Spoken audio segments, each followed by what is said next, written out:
Olá, eu sou o professor Paulo Lobão, da cadeira de literatura. Estamos mais uma vez aqui trazendo até você esse projeto maravilhoso, o FB ITA Online, discutindo as obras indicadas para o vestibular do ITA. Começamos esses encontros tratando da obra Numa e a Ninfa, do nosso querido escritor pré-modernista Lima Barreto, e hoje iniciamos uma nova série, a série de aulas sobre o livro Antologia Poética do poeta Carlos Drummond de Andrade. Este poeta que é considerado talvez o maior poeta da história da literatura brasileira. Não à toa é de Carlos Drummond de Andrade o poema considerado um dos mais importantes, se não o mais importante poema da literatura brasileira, cujo título é A Máquina do Mundo, presente no famosíssimo livro Claro Enigma, o livro da terceira fase da trajetória poética de Carlos Drummond de Andrade. Então hoje o nosso trabalho aqui será o de introduzir este livro, para que você, meu caro aluno, minha querida aluna, possam ter uma dimensão mais abrangente da qualidade, da trajetória, de todas as particularidades que estão relacionadas a todos os poemas e, claro, a todas as partes que compõem o poema, já que o livro é composto por 9 partes e cada parte vai apresentar uma série de poemas e esses poemas irão construir um perfil temático. Então, cada parte está organizada a partir de um tema. É como se você pensasse que todos os poemas constituintes de cada parte da obra, eles gravitassem em torno de um eixo temático que vai unificá-los, que vai esse eixo temático ele vai criar uma ligação, uma conexão entre os poemas que irão compor cada parte. Então, vem comigo, vamos aqui trabalhar o livro Antologia Poética de Carlos Drummond de Andrade.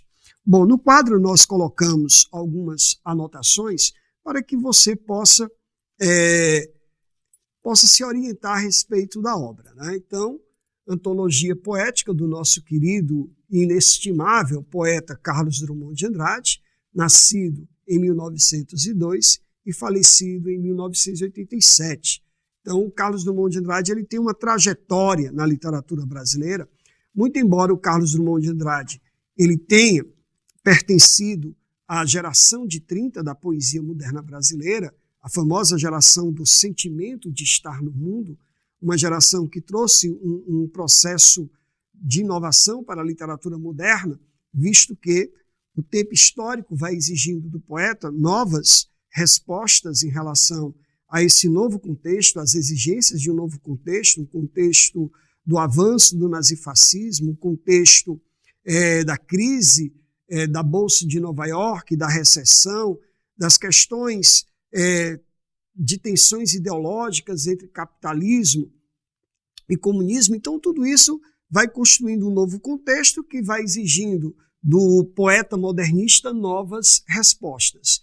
E isso, claro, vai dar origem a uma nova forma de conceber a poesia, o romance de 30, a poesia de 30, um pouco diferente, né? Claro, da geração de 22, a primeira fase do modernismo, chamada de fase heróica, visto que essa fase foi muito transgressora, iconoclasta, estabelecendo as rupturas necessárias para a criação de uma linguagem literária mais moderna, mas com o advento da década de 30, essa euforia, essa iconoclastia, ela começa a sofrer um processo de arrefecimento, e esse arrefecimento, obviamente, vai ceder espaço para o surgimento de uma poesia mais engajada, uma poesia mais reflexiva, uma poesia que esteja à altura das respostas que a própria história exige, não é, da produção literária. Então você tem um novo poeta dentro de um novo contexto que vai dar uma nova resposta. E essa nova resposta,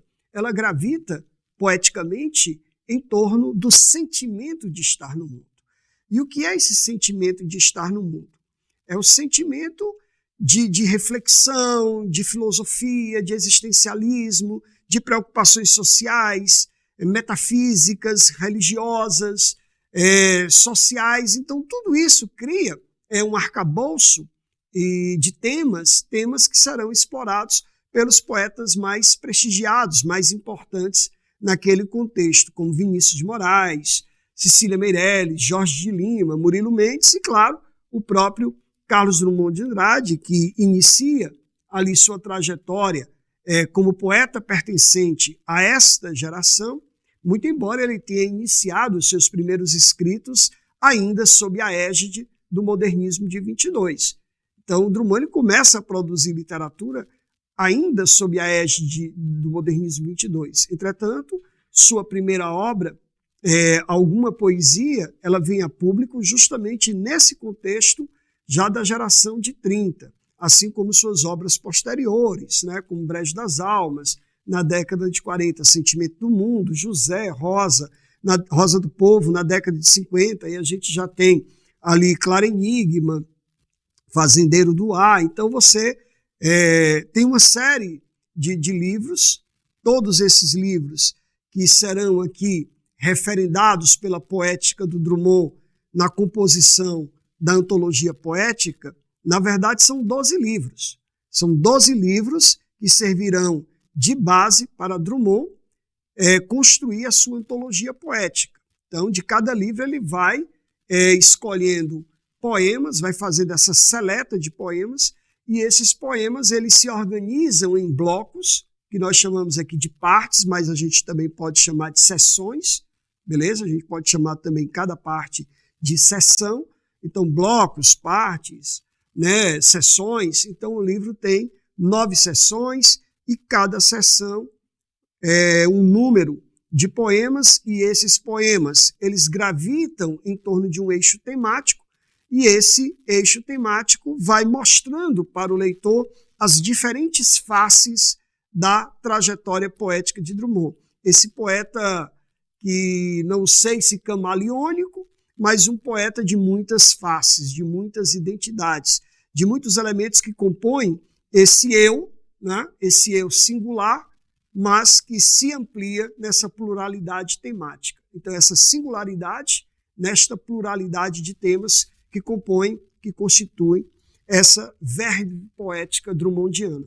Então, o livro ele foi publicado em 1962, e uma coisa chama bastante atenção, porque a antologia poética, normalmente, ela é produzida, organizada por terceiros. E aqui Drummond toma a tarefa de publicar a sua própria antologia. Então, isso já é um aspecto bastante curioso, né? Então, você tem um poeta que faz a reunião, a seleta de poemas, né? E esses poemas são selecionados por temas, construindo as partes do livro. Então, o próprio Drummond faz essa seleção de poemas. E o que é que isso tem de importância? Muitas vezes, né, o aluno ele gosta de saber a importância de o poeta, ele mesmo, reunir os poemas que ele escreveu e que ele publicou ao longo de sua carreira, criando antologia poética pela seleção de poemas presentes nesses livros. No caso aqui são 12 livros. 12 livros. Então, qual a importância disso? É a consciência que o poeta tem da sua própria obra. Por quê? Por que a gente diz isso? Que o Drummond, ao compor esse livro, ele manifesta uma consciência muito profunda da sua própria obra poética. Porque, considerando que esses livros, eles pertencem a diferentes fases do discurso poético de Drummond, e que Drummond, em 62, ele vai reunir, vejam só, ele vai reunir, né, vários poemas da sua trajetória, e cada parte que compõe esse livro, ela se organiza por um eixo temático. Então, nós verificamos, avaliamos que essa intenção do poeta ao fazer o livro é a manifestação clara, a manifesta consciência e uma manifestação clara do domínio que ele tem do seu próprio discurso poético, da sua própria identidade literária, das múltiplas faces que constituem o seu versar. Então, isso é muito importante, até porque a própria crítica, que se debruça sobre o trabalho de Drummond vai eleger vários poemas que podem definir a persona literária de Drummond. Então, a crítica ela vai eleger aqueles poemas que, na trajetória poética de Drummond, eles são reveladores da persona literária de Drummond, de quem é de que é feita a matéria poética drummondiana. Então, o próprio Drummond, ao eleger os seus poemas, e esses poemas coincidirem com os próprios poemas que a crítica elegeu como os poemas que definem a persona literária de Drummond, então isso revela para o leitor uma profunda consciência. Aí vem aquela pergunta, mas ele fez essa seleção, professor, antes de a crítica manifestar o seu pensamento? Não, antes. Né? Aliás, depois não. Né? A pergunta, vou refazer aqui para não criar dúvida novamente. O Drummond fez essa antologia antes de a crítica se manifestar sobre a obra dele, ou ele fez depois, antes? Né? Então, futuramente, a crítica, quando se debruça sobre o trabalho dele, vai eleger praticamente os mesmos poemas. Então, há uma coincidência sobre o olhar da crítica e o olhar do próprio poeta.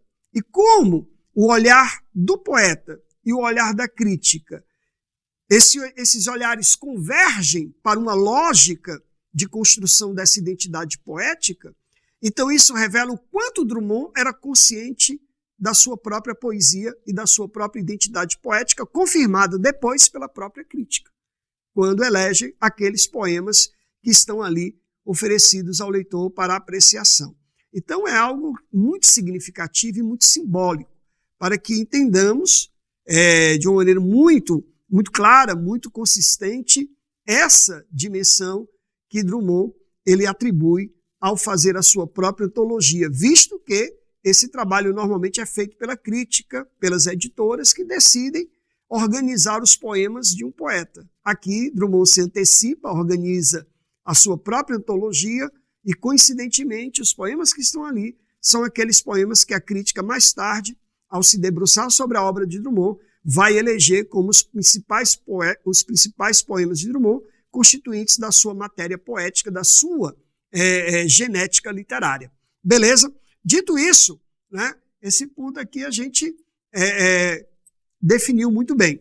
Agora, veja só, né, um conjunto de poemas, né, reunidos e organizados pelo próprio poeta, isso que nós acabamos de mencionar, que isso revela essa consciência sobre a própria obra, sobre a própria trajetória, e Drummond, né, a gente mencionou aqui que Drummond foi um poeta do modernismo, né, inserido no contexto da literatura brasileira, a partir ali da segunda fase do modernismo, o modernismo de 30, o modernismo do sentimento do estar no mundo, esse sentimento, né, que provoca as mais profundas reflexões. O que é estar no mundo? Outro dia perguntava isso em uma turma, né, híbrida, que tem a parte presencial e outra remota, né?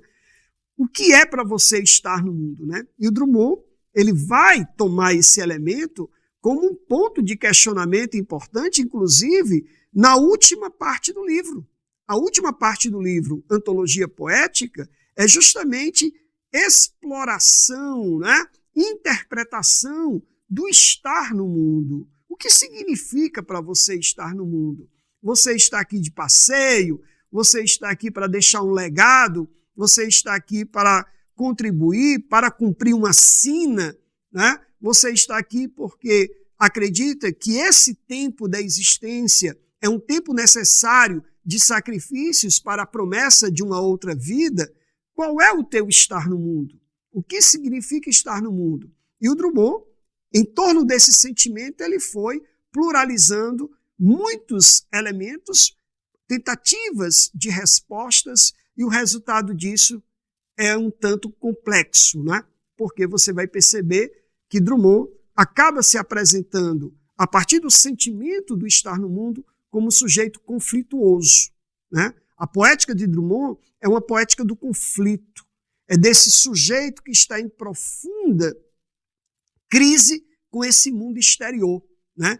E esse eu, esse ser do poeta, marcado justamente pelos questionamentos, pelos deslocamentos, pelas inadaptações, e tudo isso, muitas vezes, costurado por humor, né? Por uma certa ironia e também por muita seriedade, crise, né? Pessimismo. Às vezes, Drummond manifesta ali um pessimismo muito forte, principalmente nos poemas que estão presentes no livro e que correspondem à terceira fase da carreira poética de Drummond, que é a chamada fase metafísica, né? Aquela fase que coincide com o período da Guerra Fria, né? que se estabelece uma atmosfera de medo, de pavor em relação ao futuro da humanidade. Também é um momento de muito existencialismo, e o existencialismo estava muito na moda pela contribuição, pela grande herança filosófica de Jean-Paul Sartre, né?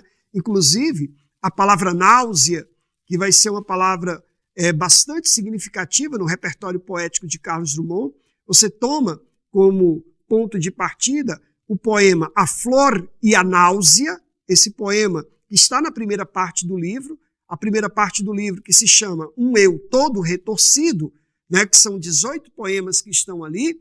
Então você vai encontrar um poema, A Flor e a Náusea, né? E a palavra náusea, ela é tomada simbolicamente para representar o enjoo do homem diante de um mundo, diante de um contexto de Segunda Guerra, visto que o poema A Flor e a Náusea, esse poema ele foi retirado do livro A Rosa do Povo. O livro A Rosa do Povo é um livro que está ali no contexto da Segunda Guerra Mundial. Então esse eu, né, esse sujeito poético diante de um mundo sujo, um mundo da guerra, e que vive a experiência da náusea, do enjoo, né? E coincidentemente, ou não, eu acredito que não seja coincidência, visto que Jean-Paul Sartre, filósofo existencialista, havia publicado ali na década de 30, finalzinho da década de 30, um romance cujo título era Náusea, explorando bastante essa dimensão do existencialismo que vai, evidentemente, ser uma marca do Carlos Drummond de Andrade pelos poemas de grandes questionamentos existenciais, das grandes reflexões sobre esse eu em conflito com o mundo. Então, o Drummond, na sua carreira literária, ele vai apresentar justamente várias fases. A primeira fase, por exemplo, é uma fase muito marcada por um clima, por uma atmosfera poética caracterizada pelo gauche, né? São os poemas de conotação gauche. E o que é gauche? Gauche é uma palavra que vem do francês que significa torto, estranho, né? Aquele que é inadaptado, aquele que se sente deslocado no mundo. E isso cria um conflito, um embate, né? Então, na primeira parte do livro, inclusive, nesse conjunto de poemas que recebe o título de Um Eu Todo Retorcido, nós perceberemos muito essa identidade gauche, essa identidade de um eu em conflito, de um eu que se sente deslocado, um eu que perdeu a esperança, desse eu que é o ser estranho, é o ser que não tem saída, que não tem possibilidade. Analisemos, por exemplo, o poema José, que embora esteja no livro do Drummond da fase social, mas é colocado aqui como aquele sujeito, né, que no mundo ele não vai ter saídas, ele é o ser que perdeu tudo, que tudo acabou, que tudo mofou, que quer ir para Minas, não há, ele quer morrer, mas ele não morre, ele é duro, ele é o José, ele é resiliente, né? Então, desse sujeito que é o José, que é esse sujeito que é o Drummond, desse sujeito que é o eu conflituoso, né? Que é o eu conflituoso. Então, você percebe aí na primeira parte do livro que há muita poesia com essa inclinação gauche, criando esse sujeito estranho, esse sujeito deslocado. Então, a primeira fase da poesia de Drummond, nós temos ali os livros Alguma Poesia, Brejo das Almas, né, são os livros que referenciam essa fase gauche do poeta, né? Desse eu maior que o mundo, né? Desse eu que se isola, esse eu que se esconde por trás dos óculos, do bigode, como ele diz no próprio poema, né? Desse eu que observa o mundo, não é? E esse mundo gigantesco, essa multidão que tanto incomoda, né? Que tanto coloca o sujeito no processo de distanciamento desse mundo, desse sujeito que se esconde desse mundo, desse sujeito que se distancia, né, dos apelos do mundo. Então, essa fase gauche que vai realmente marcar a primeira produção literária de Drummond. Depois o Drummond, ele avança para uma fase social. E aí a gente tem livros, né, como Rosa do Povo, Sentimento do Mundo, José, que são livros que marcam essa mudança de atitude da poesia de Drummond, em que Drummond assume, né, um posicionamento mais participativo, mais engajado, saindo, né, daquela situação gauche, reconhecendo que seu coração não é maior do que o mundo, que na verdade é muito menor, reconhecendo que o seu coração não cabe nem as dores do próprio poeta, quanto mais as dores do homem, do mundo, da esquina, né? Então, aqui é um poeta que reconhece, que admite, né, que esteve para além das fronteiras e que agora ele se predispõe a esta convocatória de conceber um mundo mais solidário.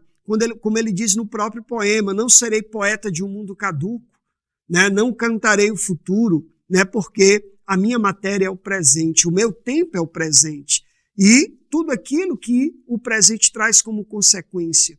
Então essa mudança de atitude, essa consciência, faz de Drummond, nesse momento, nos anos 40 do século XX, um poeta mais engajado politicamente, um poeta de uma maior consciência social e que vai usar sua poesia, né, em conflito com esse mundo da guerra, esse mundo sujo, como ele diz no próprio poema A Flor e a Náusea, de que eu falava há pouco, né? Então ele terá ali, evidentemente, esse desafio. No terceiro momento, o Drummond, ele parte para uma poesia existencial, metafísica, eu diria a parte mais complexa da poesia drummondiana, são os poemas mais desafiantes, e eles estão ali, principalmente no livro Claro Enigma, né, que já é muito estranho o próprio título, né, que já tem assim uma dimensão paradoxal, claro, enigma, né, a claridade que clarifica e o enigma que fecha, né? Então, vários poemas que estão aqui presentes no livro, né, o livro aqui que a gente está aqui portando, né, são poemas extraídos do livro Claro Enigma.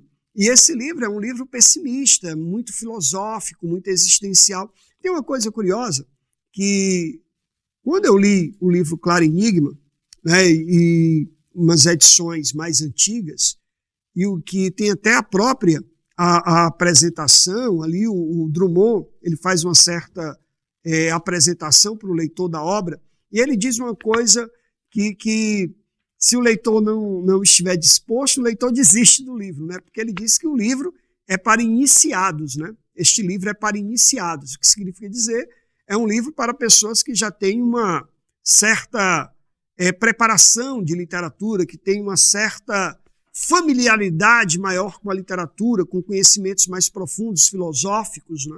Então é um livro realmente desafiante. É um livro pessimista, em que o olhar de Drummond é marcado por esse desencanto, né?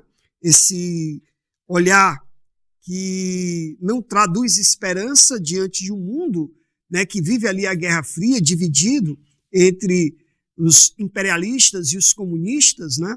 E ele percebe a grande frustração diante de um mundo que não deu certo, né? Então ele se mostra um tanto pessimista, um tanto desencantado, né? Me lembrei até um pouco aqui do Machado e do seu pessimismo, né? Então o Drummond ele traz esse olhar mais reflexivo. E há poemas neste livro que são curiosos, né? Porque o poeta, em um desses poemas, ele fala sobre o seu legado enquanto poeta, né? O seu legado, o que é que eu vou deixar para, né, as pessoas, né, para o Brasil, para a própria literatura. E ele era muito pessimista, porque ele escreveu tanta coisa, né? Escreveu vários livros, considerado um grande poeta, mas a grande parte da população só conhece um poema de Drummond, que é no meio do caminho tinha uma pedra, né?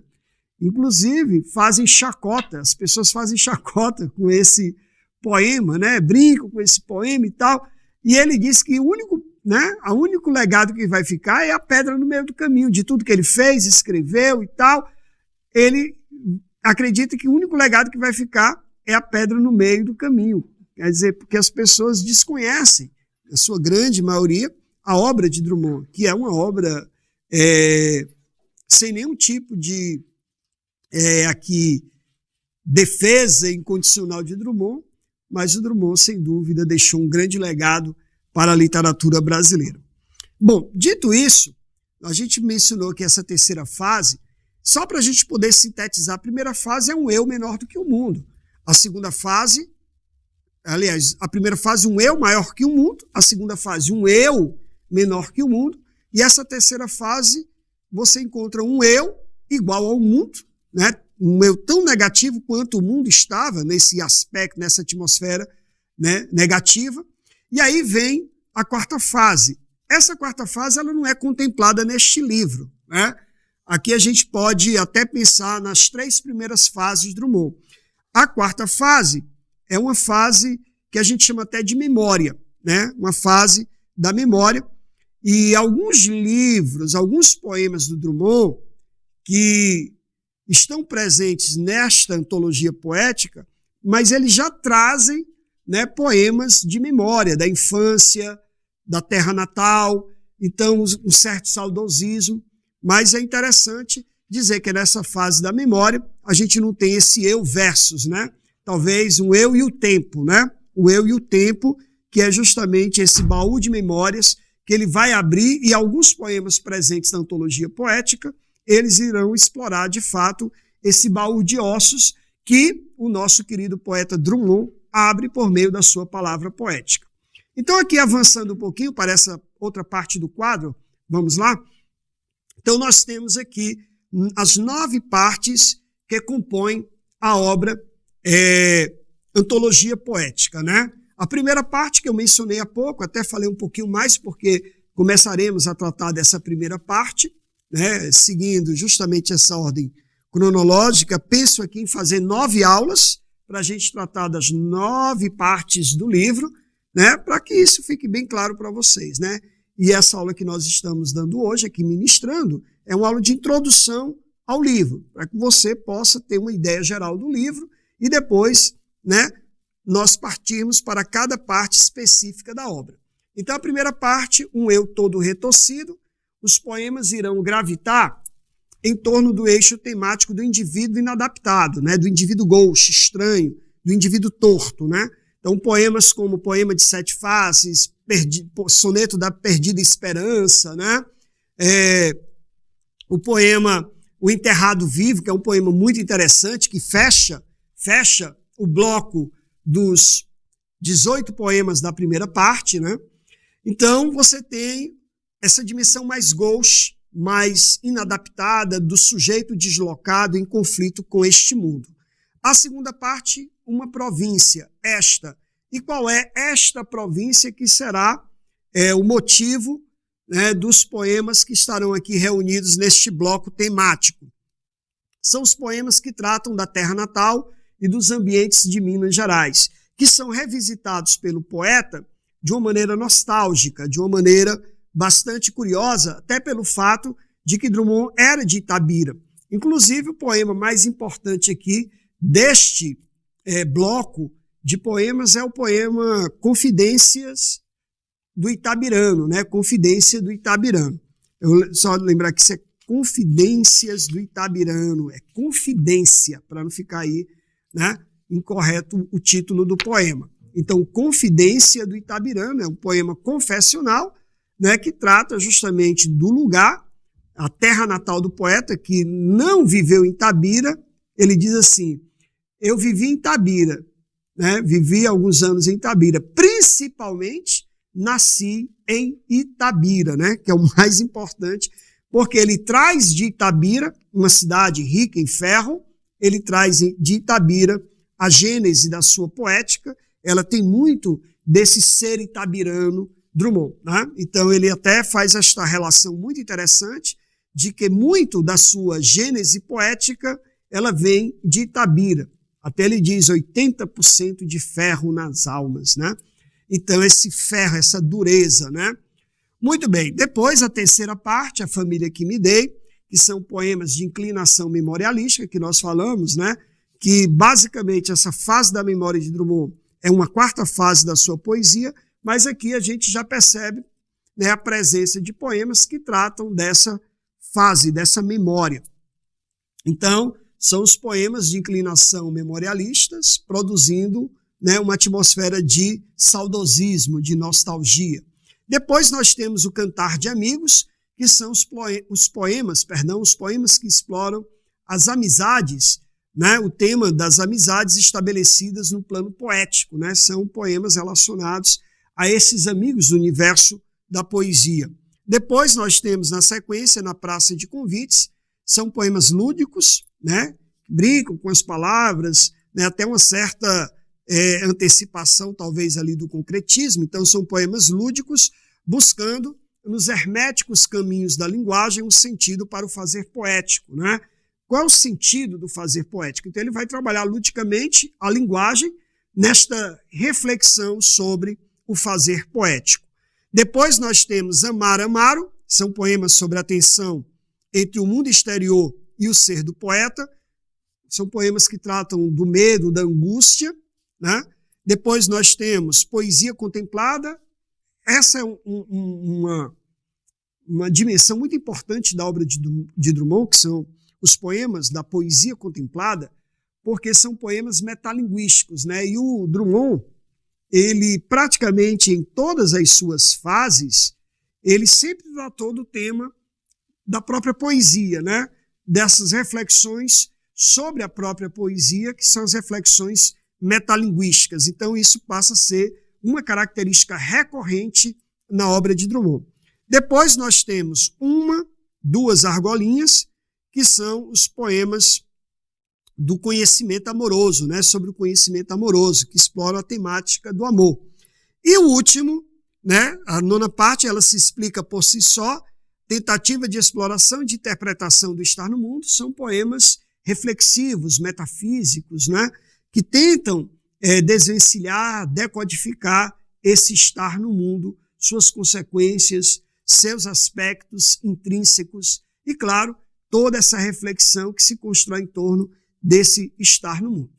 Então, por hoje, nós paramos por aqui, mas estaremos muito em breve aqui de volta, tratando da primeira parte do livro Antologia Poética de Carlos Drummond de Andrade. Eu espero você para um próximo encontro, para mergulharmos, passearmos, fazermos essa grande imersão na obra deste fabuloso poeta que é Carlos Drummond de Andrade. Grande abraço e até lá.